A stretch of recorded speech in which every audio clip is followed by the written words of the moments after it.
नमस्कार मित्रों, मैं एस्ट्रो वास्तु रिसर्चर हस्तरेखा संजीव। आज हम ये चेक करेंगे साउथ वेस्ट दक्षिण पश्चिम नैऋत्य कोण में शौचालय किस्मत दे या बदकिस्मती। वास्तु शास्त्र में दक्षिण पश्चिम नैऋत्य में जिन पदों को और जिन क्षेत्र को शामिल किया जाता है उसमें द्वारिक मर्ग और पितृ पद होता है, और जिसमें इंद्र और जय क्षेत्र शामिल करते हैं। इसमें मुख्यतः मैं इन चीजों को शामिल करता हूँ। यह पद पूतना देवी से प्रभावित होता है, जो शकुन अपशकुनों को प्रकट करती है और हमें भविष्य की चेतावनी देती है। अतः इस क्षेत्र में एक कोण का एक हिस्सा छोड़ना चाहिए, जिसके लिए वास्तुशास्त्री से संपर्क कर सकते हैं।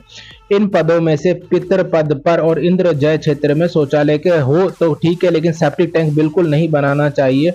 शौचालय में सेप्टिक टैंक मूत्रालय एक यूनिट है जो नकारात्मक ऊर्जा देने वाली है, और इस दिशा में मृग और द्वारिक पद पर शौचालय में सेप्टिक टैंक प्रशस्त है, पितर इंद्र और जय पर नहीं। इन क्षेत्र में होने पर शौचालय क्या परिस्थितियां पैदा करेगा, क्या सकारात्मक, नकारात्मक या न्यूट्रल स्थिति होगी, उससे हमें कौन प्रभावित होंगे या उसका क्या उपाय होगा। इस हेतु आप हमें लाइक करें, फॉलो करें, शेयर करें, सब्सक्राइब करें।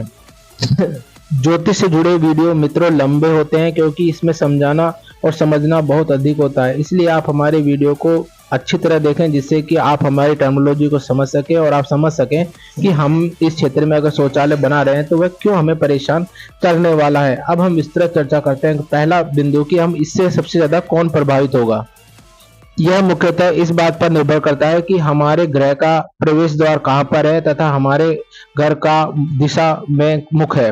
मान लीजिए हमारे घर का प्रवेश द्वार या दिशा भी मुख पूर्व दिशा में है, तो यह मान के चलिए पुरुष मुखिया प्रभावित होते हैं। आग्नेयमुखी होने पर घर की द्वितीय संपत्ति या स्त्री संतति प्रभावित होती है। दक्षिणाभिमुख होने पर घर में स्त्रियां पीड़ित होती है। नैऋत्याभिमुख होने पर घर में बुजुर्ग स्त्री या पुरुष या दोनों प्रभावित होते हैं। पश्चिमाभिमुख होने पर पुरुष संतति या छोटा पुत्र प्रभावित होता है। वायव्याभिमुख होने पर घर के तृतीय या सबसे छोटी संतति या स्त्री संतति प्रभावित होती है। उत्तराभिमुख होने पर घर की स्त्री संतति ग्रह की स्वामिनी है, जो मुखिया के रूप में होती है, वह प्रभावित होती है। ईशान कोण में होने पर घर के ज्येष्ठ संतति या पुरुष संतति प्रभावित होती है। अब हम यह चेक करेंगे कि इससे क्या परिस्थिति होंगी, या फिर ऐसी क्या परिस्थिति होंगी जो हमें पहचानने में मदद करेगी कि हमने नैऋत्य कोण में या दक्षिण पश्चिम में जो शौचालय बना रखा है वह हमारे लिए सकारात्मक, नकारात्मक या न्यूट्रल है। प्रथम, प्रशस्त पद जैसे कि मृग व द्वारिक पर शौचालय में सेप्टिक टैंक बना सकते हैं, जो इसका सम क्षेत्र है। अतः यह हमें न्यूट्रल परिणाम या सम परिणाम देने की स्थिति में होगा। पितर पद पर देवी पूतना का वास होता है, जहां पर आप सेप्टिक टैंक विपरीत परिणाम देने वाला होगा। यही स्थिति इंद्र और जय पद क्षेत्र पर भी होती है। नकारात्मक ऊर्जा के कारण आपको एड बेड सपने आना, गलत शकुन आना या सपने आना शामिल होता है।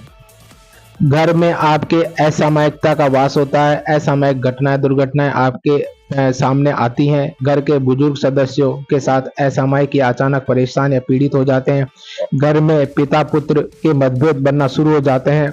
नकारात्मक या ऊपरी हवा या ऊपरी पराया की स्थिति आपके घर में रहती है। जातक का आत्म तेज या उसकी आत्म शक्ति खत्म हो जाती है। गलत तरीके से धन कमाने के मामले बढ़ जाते हैं। गैरकानूनी तरीके से धन कमाने की वजह से वह व्यक्ति बेवजह के मुकदमों या पुलिस या फिर प्रशासन या सरकार से नुकसान की स्थिति में रहता है। वंश नाश होने की स्थिति भी बढ़ जाती है। जातक इस क्षेत्र में काफी अच्छा पैसा कमा सकता है, लेकिन वह अधिक अवसर भी उसे मिलते हैं, लेकिन वह खर्च की वजह से, अधिक खर्च की वजह से और गलत तरीकों में खर्च की वजह से अपने पैसे का बचा नहीं पाता है। यह बात इसमें आपको एक ध्यान रखनी है कि यहाँ पर अगर किसी को रोग हुआ तो वह रोग असाध्य होगा, और मृत्यु हुई तो वह आपके ऐसे में मृत्यु होगी। यह इस चीज का या इस क्षेत्र में शौचालय बनाने का सबसे बुरा परिणाम। तीसरा, अब हम यह देखेंगे कि इस दिशा में हमने शौचालय बना रखा है तो हमें किन विकट परिस्थितियों पर वो हमारे लिए कब ज्यादा प्रभावी होंगी। प्रथमतः, अगर हमने इस दिशा में शौचालय में सेप्टिक टैंक अप्रशस्त पदों पर बना रखा है, तब अगर हमारे परिवार का केंद्र भी दूषित है तब हमें उसके विकट परिणाम भोगने पड़ते हैं। अगर हमारा केंद्र दूषित नहीं है तो हमें आंशिक व सुधारात्मक पीड़ा मिलती है। इसके साथ ही घर का मुख्य द्वार, घर की दिशा, उसका ढलान, ऊंचाई या खुलापन इसकी तीव्रता को बढ़ा या घटा सकते हैं। अंतिम इसका उपाय, मृग या द्वारिक पद को छोड़कर पितर, इंद्र और जय पर आप शौचालय नहीं बनाएं, न आप सेप्टिक टैंक का निर्माण करें। आप अपने घर में पितरों की पूजा करें तथा वास्तु शास्त्री से मिलकर राहु शांति उपाय मंत्र आप करना सुनिश्चित